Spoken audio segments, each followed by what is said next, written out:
हमारा यूनिवर्स, जिसे हम ब्रह्मांड के नाम से जानते हैं, आखिरकार इसके अस्तित्व यानी इसकी रचना कैसे हुई? तो ऐसी और बातें जानने के लिए हमारे चैनल को सब्सक्राइब कीजिए ताकि हमारे हर नई वीडियो आपके पास पहुंच सके।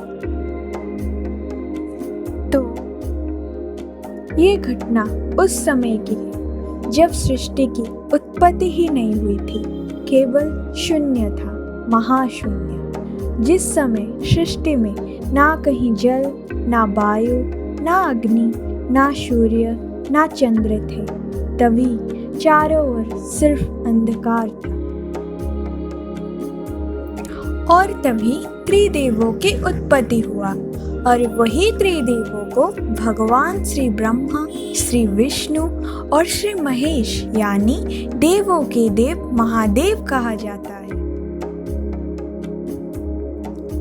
हमारे अलग अलग वेद और पुराणों के हिसाब से अलग अलग वर्णना की गई है कि हमारे यूनिवर्स में सबसे पहले कौन आए। भगवान श्री ब्रह्मा, श्री विष्णु और देवों के देव महादेव, इन तीनों में से सबसे पहले कौन आए, जिसकी वजह से हम इंसान हमेशा ये सोच में पड़ जाते हैं कि आखिरकार ये ब्रह्मांड में सबसे पहले कौन आए। इसीलिए कुछ बातें ऐसे हैं जो इंसान के समझ से भी परे हैं। तो जब त्रिदेवों की उत्पत्ति हुई, उसके बाद भगवान श्री ब्रह्मा जी ने सृष्टि रचना की, जैसे कि पेड़ पौधे, इंसान, पशु पक्षी यानी सारे सृष्टि की रचना की। इसीलिए भगवान श्री ब्रह्मा जी को सृष्टिकर्ता कहा जाता है।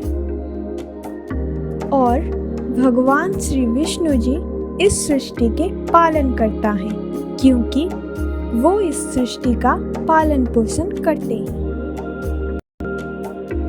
और भगवान श्री महेश यानी के देव महादेव जी इस सृष्टि के संहार करता है, क्योंकि जब जब इस सृष्टि में अन्याय, दुर्नीति और पाप की मात्रा बढ़ जाता है, तब तब अन्याय, दुर्नीति और पाप का विनाश स्वयं शिव जी करते हैं। इसीलिए महादेव जी को विनाशकारी भी कहते हैं।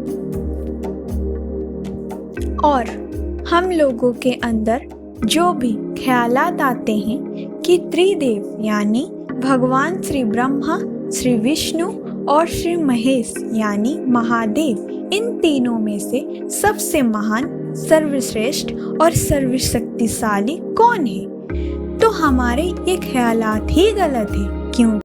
भगवान श्री ब्रह्मा, श्री विष्णु और श्री महेश यानी महादेव, ये तीनों ही सर्वश्रेष्ठ, सर्वशक्तिशाली और महान हैं।